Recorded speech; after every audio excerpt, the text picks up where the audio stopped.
दिन घनेरी नारद श्रापति ने एक बारा कल्प एक त्यही लगी अवतारा गिर जाचकित भई सुनि वाणी नारद विष्णु भगत पुनि ज्ञानी कारण कवन श्राप मुनि दीन्हा काय अपराध रमापति की नायक प्रसंग मुनि कहूँ पुरारे मुनि मन मोहया चरज भारी सुफल मनोरथ हो तुम्हारे राम लखन सुन भये सुखारे बोले अभी हसी महेश तब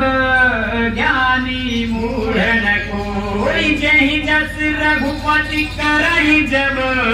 सो तस तेहि छन होय कहूँ राम गुण गाथ भरद्वाज सादर सुनहु भव भंजन रघुनाथ भज तुलसी तजिमान मद सुफल मनोरथ हो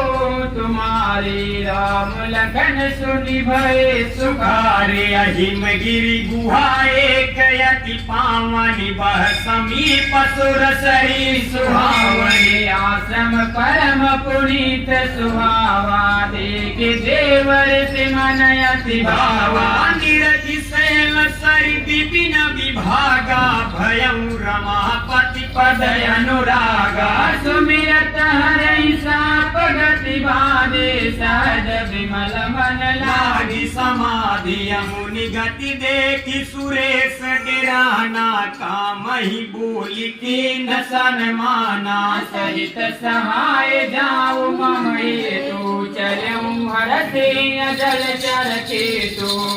सुना शेर मन महु अति